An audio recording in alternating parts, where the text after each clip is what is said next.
Moms and dad, welcome again to be a mom family. आज का topic थोड़ा sensitive है और बहुत ही कॉमन है, लेकिन इसके बारे में अवेयरनेस नहीं है कि डिलीवरी के बाद होने वाला डिप्रेशन क्या होता है।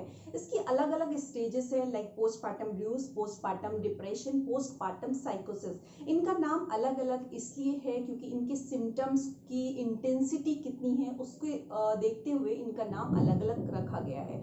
तो इस वीडियो में हम इसके बारे में डिटेल में बात करेंगे कि एक्चुअल में ये क्या है, क्यों है, कैसे होता है, इसे कोप अप किस तरीके से किया जाए। लेकिन उससे पहले आप लोगों से एक रिक्वेस्ट करूंगी कि अगर वीडियो पसंद आए तो प्लीज लाइक बटन को जरूर हिट करिएगा। उसके साथ में यहाँ रेड बटन है सब्सक्राइब बटन, उसको हिट करके ग्रे कर दीजिएगा। तो स्टार्ट करते हैं हम अपनी वीडियो। सबसे पहले बात करते हैं पोस्टपार्टम ब्लूज के बारे में। एक्चुअल में पोस्टपार्टम ब्लूज बहुत ही कॉमन है, हर फीमेल इससे होकर गुजरती है। अगर आप अपने पुराने लोगों से पता करोगे तो वो भी कहेंगे कि हाँ, ये तरीके के जो सिम्टम्स है ये हर फीमेल के साथ होते हैं। एक्चुअल में इसके क्या कॉजेज हैं वो अभी तक क्लियर नहीं है कि किस वजह से ये सब होता है, लेकिन कुछ रीजन है। लाइक आप जब 9 मंथ की प्रेगनेंसी होती है, उस फेज में होते हो, 9 महीने तक आप बेबी को अपने वूम में रखते हो, उस दौरान आपके हार्मोनल बहुत ज्यादा अप्स एंड डाउन्स होते हैं, हार्मोनल चेंजेस बहुत ज्यादा होते हैं।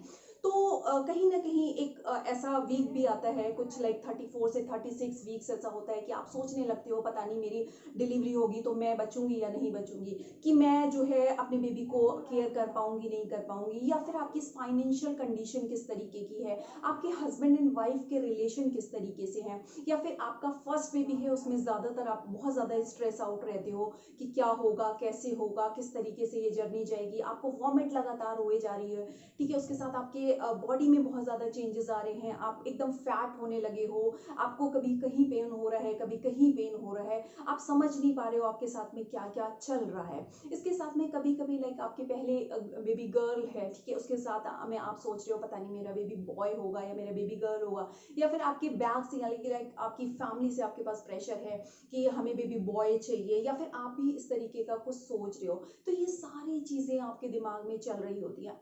आप एक दिन ऐसा आता है 9 मंथ कंप्लीट हो जाते हैं, ठीक है, और आपका जो बेबी आपके हाथ में होता है और आप बहुत ज्यादा खुश हो रहे होते हो। और कभी कभी ऐसा होता है डिलीवरी के साथ बाद में मेरे साथ जो हुआ था कि मैं बहुत ज्यादा ऐसा मन कर रहा था कि मैं कितना ज्यादा रो लूं, मुझे ऐसी फीलिंग आ रही थी। आई डोंट नो उसका रीजन क्या था, लेकिन ये सारी चीजें थी, मेरी डिलीवरी हो गई थी, वो फेज निकल चुका था मेरी। अब जब बेबी आ गया, अब बहुत सारे चैलेंजेस आपके सामने आ गए, ठीक है। आपको उसको फीड कराना है, आपका मिल्क नहीं आ रहा है, आपका मतलब जब मिल्क कभी कभी मिल्क बहुत ज्यादा सप्लाई हो रहा है, बेबी रोए जा रहा है, वो पॉटी कर रहा है, उसके कभी कभी टीयर डक्ट ब्लॉक हो गए, उसमें आंसू आए जा रहे हैं, सब आप कुछ भी आपको समझ में नहीं आ रहा है, सब कुछ अजीब सा लग रहा है आपके पास कभी कभी। और उन फीमेल के साथ ज्यादा प्रॉब्लम होती है जो अकेली रह रही होती है, कोई सपोर्ट करने वाला नहीं होता है, उनको बैक सपोर्ट नहीं है, उनका हस्बैंड सपोर्टिव नहीं है, ठीक है। अब वो समझ नहीं पा रही है, उनको नींद नहीं आ रही है, उनको भूख नहीं लग रही है, खाना नहीं खा पा रही है, बच्चा रोए जा रहा है, क्या करें कैसे करें। ये सारी चीजें मिलके आपको पोस्टपार्टम ब्लूज की तरफ लेती जाती हैं। आप एकदम परेशान से होने लगते हो, घबराए घबराए रहने लगते हो। लेकिन ये हर फीमेल के साथ होता है, बहुत ही कॉमन है, क्योंकि आपको समझ में इतना लाइक नॉर्मल डिलीवरी की जर्नी किसी की 22 घंटे की होती है, 18 घंटे की होती है, किसी का टाइम ड्यूरेशन कम भी होता है। उसके बाद आते हैं आप अपने बेबी के पास में, और अब वो पूरी रात भर जग रहा है, सो नहीं रहा है, पॉटी आ रही है, कुछ भी समझ में नहीं आ रहा है, अजीब सा फील आ रहा है, करे तो क्या करें। ऐसे सिचुएशन में कहीं ना कहीं आप थोड़े से स्ट्रेस आउट हो जाते हो, आप परेशान होने लगते हो, अजीब सी चिड़चिड़ाहट आपको होने लगती है, आपके स्टिचेस होते हैं, स्टिचेस में पेन हो रहा होता है, डॉक्टर ने बोला आपको आधे घंटे के लिए आप या 15 मिनट के लिए आप गुनगुने पानी में आप बैठिए डिटॉल डाल के, लेकिन आपके पास टाइम ही नहीं है क्योंकि उधर आपका बेबी रो रहा है, उधर आपके स्टिचेस में पेन हो रहा है। मतलब अजीब से उसके साथ में बहुत सारे जो आपके सेरेमनीज होने स्टार्ट हो जाती हैं बेबी के से रिलेटेड बहुत सारी चीजें। तो उन सब में आप अपने आप उलझ से जाते हो, आप परेशान हो जाते हो, ठीक है। लेकिन ये जो होता है शुरुआत के 1-2 हफ्ते तक होता है, ठीक है। धीरे धीरे आप जो है उस बेबी को समझने लगते हो, बेबी को समझने लगते हो, आपको समझ में आने लगता है कि बेबी किस तरीके से सोएगा, कैसे पॉटी करेगा, क्या होगा। बहुत सारे लोग आपको एडवाइस भी देने लगते हैं, और ये चैनल्स भी इसलिए होते हैं कि आपको बहुत सारे हेल्प आउट कर पाए। तो वो फेज जो होता है ये हर फीमेल के साथ होता है, मेरे साथ भी हुआ था, बहुत सारी फीमेल के साथ हुआ था, क्योंकि शुरुआत के जो इस तरीके के सिम्टम्स होते हैं। तो इसमें कोई टेंशन वाली बात नहीं होती है, 1-2 हफ्ते के अंदर आप अपने बेबी को समझने लगते हो, कोप अप करने लगते हो, सारी प्रॉब्लम धीरे धीरे चली जाती है। अब आपको कोई टेंशन की ज़रूरत नहीं होती है, आप आराम से सारी चीज़ें धीरे धीरे मैनेज हो जाती हैं। अब हम बात करते हैं पोस्टपार्टम डिप्रेशन, जो कि सेकेंड स्टेज है। इस स्टेज में आप अपने रूटीन के काम भी नहीं कर पा रहे होते हो।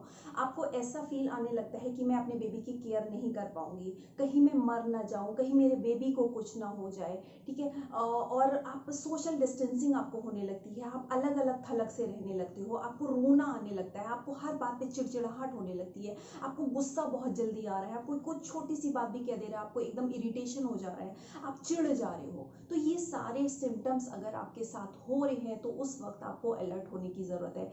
ये खासकर उन लोगों के साथ ज़रूरी होता है, ज़्यादातर उन लोगों के साथ होता है जिनको फाइनेंशियल प्रॉब्लम है। लाइक वो आपका बेबी आपने प्लान नहीं किया था लेकिन वो बेबी हो गया, अब आप डॉक्टर ने आपको बोला नहीं आप बेबी को प्लान कर लीजिए, ठीक है, आगे हो सकता है कुछ प्रॉब्लम हो जाए, क्योंकि आजकल के टाइम में बहुत ज़्यादा प्रॉब्लम प्रेगनेंसी को लेकर हो रही है।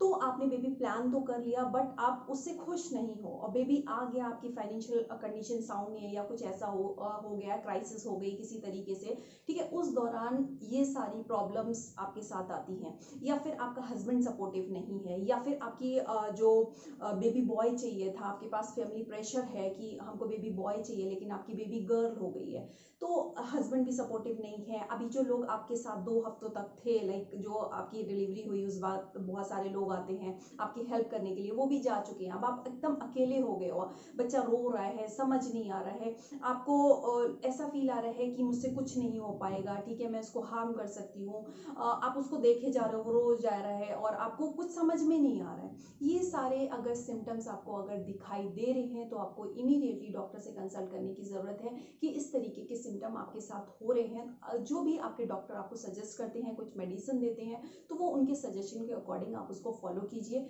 बहुत ज़्यादा ज़रूरी है। अगर आपने ध्यान नहीं दिया तो ये आपको पोस्टपार्टम डिप्रेशन से पोस्टपार्टम साइकोसिस की तरफ ले जा सकता है। अब हम बात करते हैं पोस्टपार्टम साइकोसिस के बारे में। इस साइकोसिस आप समझ ही गए होंगे कि आपका दिमाग का काम करना बंद कर देना।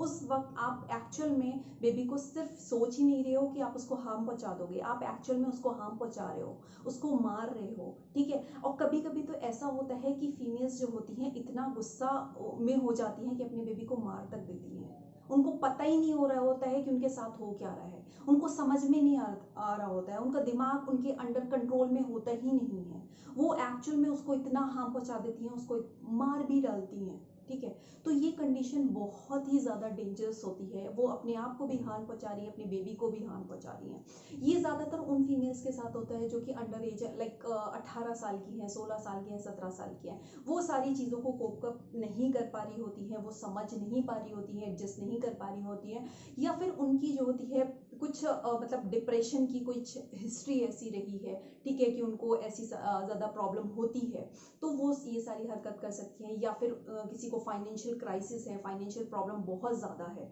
उस दौरान, या फिर आपका हस्बैंड बिल्कुल भी सपोर्टिव नहीं है, मतलब आप किसी भी स्टेज में जा रहे हो उसको कोई फर्क नहीं पड़ रहा है, इस दौरान फीमेल को गुस्सा बहुत ज़्यादा आने लगता है। आपके ट्विन बेबी हो गए, वो आपसे संभल नहीं रहे हैं, या फिर 3 बच्चे हो गए हैं, ट्रिपलेट हो गए हैं, ठीक है, वो भी आपको नहीं संभल पा रहे हैं, तो उस दौरान ये सारी चीज़ें होना बहुत ही मतलब बहुत ही हार्मफुल हो सकता है आपके लिए। अगर इस तरीके की कोई भी सिम्टम्स आपको दिख रहे हैं कि आप एक्चुअल में अपने बेबी को हार्म पहुंचा रहे हो, बाद में थोड़ी देर बाद आप सोचते हो कि वाकई मैंने उसको बेकार में इस तरीके की एक्टिविटी की, मुझे नहीं करना चाहिए थी, ठीक है, तो जब आपका दिमाग काम करना बंद कर जाए, आप जो नॉर्मल एक्टिविटी है वो भी नहीं कर पाए, आप नॉर्मल बिहेव करने लगे, उस दौरान बहुत ज़्यादा अलर्ट होने की ज़रूरत है। फ़ौरन अपने डॉक्टर से कंसल्ट करिए, जो भी डॉक्टर आपको एडवाइस करें उसको फॉलो कीजिए। आइए अब बात करते हैं इससे कोप अप किस तरीके से किया जाए ताकि आप पोस्टपार्टम ब्लूज से डिप्रेशन तक ना पहुंचे और डिप्रेशन से आप साइकोसिस तक ना पहुंचे, जो कि बहुत ही हार्मफुल कंडीशन है। तो सबसे पहले आपके हस्बैंड का सपोर्ट बहुत ज़्यादा ज़रूरी है। मन की बात मन में ही ना रखें, उससे कहें, उससे शेयर करें, जो भी आप फील कर रहे हो वो ज़रूरी है शेयर करना। दूसरी चीज़, आप अपने जो भी आपकी फैमिली है उन मेंबर से आप सपोर्ट ज़रूर लीजिए, कोई भी काम है उनसे बोलिए, उनसे हिचकिचाइए मत कि आपको ये काम करना है। अगर आप अकेले रहते हो तो किसी मेड को आप रख लीजिए ताकि वो आपका सपोर्ट कर पाए, आपके बच्चों के कपड़े हैं या बहुत सारी चीज़ें हैं, उसका मसाज करना है या फिर कोई और काम है, खाना बनाना है, इस तरीके की जो हेल्प के लिए आप उसे ज़रूर रखिए ताकि आप अच्छी नींद ले पाएँ, अच्छा खाना खा पाएँ। अगर आपको डॉक्टर ने बोला है अगर गर्म पानी में बैठने के लिए उसमें डिटॉल डाल के, तो आप उसमें टाइम दे पाएँ, क्योंकि अगर कोई नहीं होगा तो आप ये काम नहीं कर पाओगे। इसके साथ में ज़रूरी है अच्छा खाना, अच्छी डाइट ज़रूर लीजिए। आप अपने दिल की बात ज़रूर अपने हस्बैंड से शेयर करिए, हस्बैंड से भी थोड़ा बहुत सपोर्ट लेते रहिए। ये सारी चीज़ें अगर आप करते रहें, इसके साथ में आप अगर जो चीज़ आपको अच्छी लगती है, लाइक आपको म्यूज़िक अच्छा लगता है, आपको रीडिंग अच्छा लगता है, बुक्स रीड करना अच्छा लगता है, कुछ टाइम अपने आप को भी दीजिए, क्योंकि ये सब तब आप कर पाओगे जब कोई आपके पास सपोर्ट के लिए होगा। इसीलिए किसी बंदे को सपोर्ट के लिए अपने पास ज़रूर रखिए। आई होप ये वीडियो आपके लिए काफ़ी इन्फॉर्मेटिव रही होगी। अगर रही हो तो प्लीज़ लाइक बटन पे ज़रूर क्लिक करिए, सब्सक्राइब करना बिल्कुल भी मत भूलिए। कोई भी कमेंट है कमेंट सेक्शन में ज़रूर लिखिए, मैं उसका रिप्लाई ज़रूर करूँगी। Then be healthy, be safe, have a good day, bye bye. अपना बहुत ख्याल रखिए। Thanks for watching be a mom channel. Bye bye.